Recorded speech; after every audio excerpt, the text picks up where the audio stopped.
The onus on the production of Hee Haw was always on the writers. We would have our meeting, and I would say to them, we're going to do 26 picking and grinnings. And we're going to, by the way, we used to do the production of the show 13 shows at a time. We do 13 in June and then 13 in September and October. We, wherever, whether we were editing here or back there, we'd edit those shows, get some of them on the air, and get back and do the other 13 and so forth. And then we would guarantee everybody that all 13 would have a rerun. I would say to them, I need 13 13 picking and grinnings. I figured that we were running maybe 10 cornfields a show. I'd say, give me a couple 150 cornfields. Roy Clark would be doing a general store. Give me about 16 of those. Because, although we would be editing 13, sometimes doing 13, not all of them would work well. At least you'd have to have some bank. In the case with Jonathan Winters, when he came in, I said, I'm going to put you on for 26 shows. So I did 26 segments, knowing that I would bank 13 for the few months thereafter. We would have to put those on individual script pages.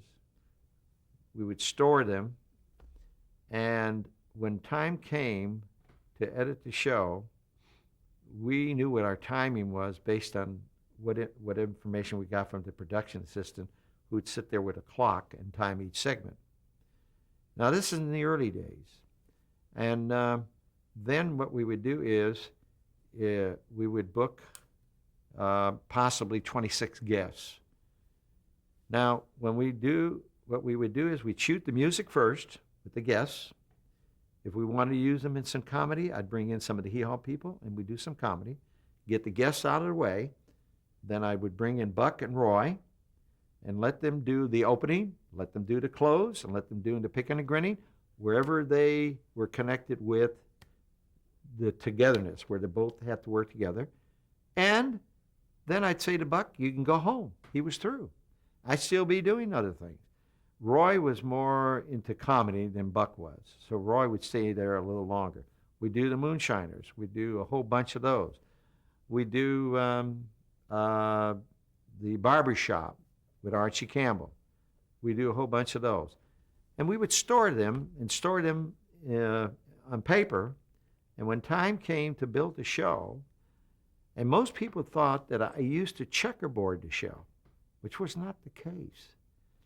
What we would do here is we'd open the show with a sing-along, and incidentally, because I felt that country music was making an exchange from real traditional to modern country, if that guest, for example, was a Barbara Mandrell, and she would sing right after the opening, or that is our cast sing-along, then if Barbara Mandrell would sing a song that was not really traditional, then our comedy up to the next commercial position would be one of which was not necessarily with the straw hats and the overhaul, the cornfield. It would be segments that would fall in line with the flavor of what she just sang.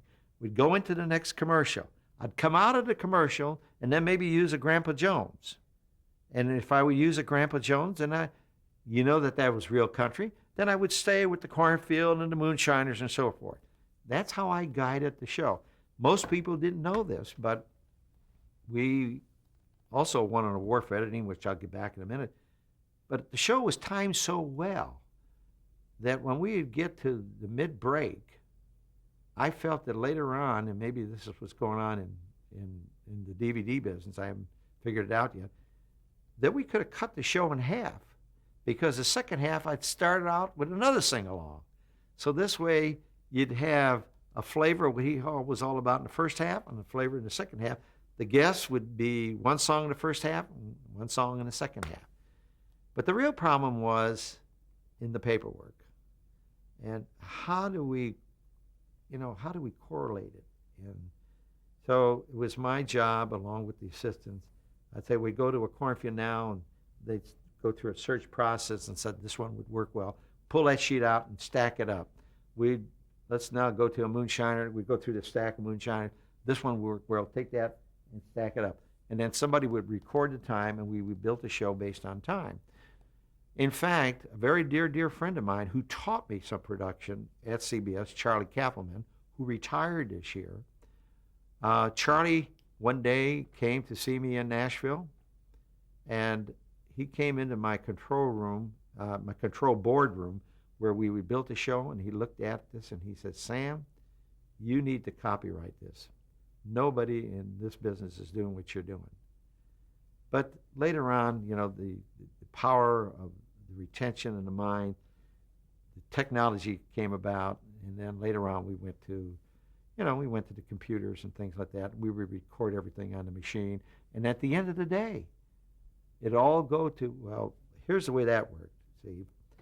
I called IBM, and I said to them, look, I want you to come in and learn my business. And then in turn I said, I want to learn your business.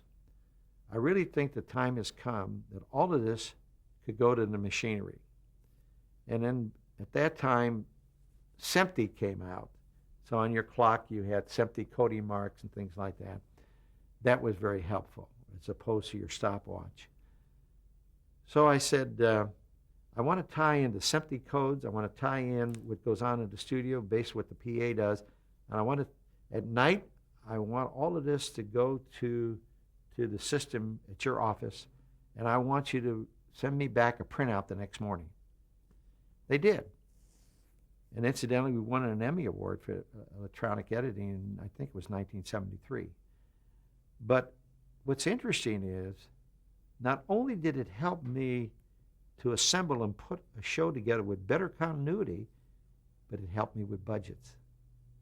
Because I would look at the number of spots we did within a certain period of time, so that in this respect, I would know how to set up the timing for doing 13 or 20 of these elements.